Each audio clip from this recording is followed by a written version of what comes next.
நம்மளை நாமளே சந்தேகப்படுற அளவுக்கு எங்களை நடத்துதல், அதான் நாங்கள் கேஸ் லைட்டிங் அல்லது சைக்கலாஜிக்கல் மனிப்புலேஷன் அல்லது மன அழுத்த துஷ்பிரயோகம் அப்படின்னு சொல்லுவோம். இது எங்கே நடக்கிறதுன்னு பார்த்தீங்கன்னா, இது நண்பர்களுக்கு இடையில நடக்கலாம், இது உறவினர்களுக்கு இடையில நடக்கலாம், கணவன் மனைவிக்கு இடையில குறிப்பாக நடக்கலாம். அதே போல உறவுகள் இருக்கிறவர்கள், அதாவது காதலன் காதலியாக இருக்கலாம், அதாவது ரிலேஷன்ஷிப்ல இருக்கிறவங்களா இருக்கலாம், இவர்களுக்கு இடையிலும் இது நடக்கலாம். இது நடக்கிற ஒரு பொதுவான விஷயமாக நாங்கள் பார்க்கலாம். உதாரணமாக எந்த அளவு தூரம் ஒரு மனிதனுக்கு சந்தேகம் வரும் என்று சொன்னால், தன்னுடைய நினைவுகள், ஞாபகங்கள், நடந்த விஷயங்கள், அல்லது தன்னுடைய இமோஷன்ஸ், அல்லது சில வகையான உண்மைகள், அது சில நேரம் ஒரு நம்ப முடியாத தன்மைக்கு தள்ளுதல்.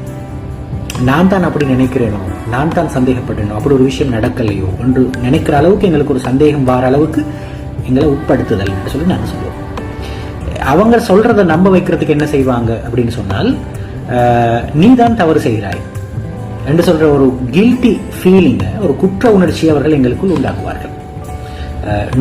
நீ சும்மா அனாவசியமாக கோபப்படுகிறாய், இதுக்கெல்லாம் இப்படி கோபப்படணும் அவசியம் ஒன்று கிடையாது, அப்படி ஒரு விஷயம் நடக்கவே இல்லை, நீ தான் ஏதோ கற்பனை பண்ணி கொண்டிருக்கிறாய் போல, நீ எப்போதுமே உன்னோட பெர்செப்ஷன், நீ நினைக்கிற விஷயம் தவறாகவே இருக்கிறது, நீ காண்ற புலக்காட்சி பிழையானது என்று சொல்லி ஒரு உணர்வை எங்களுக்குள்ள ஏற்படுத்தல்.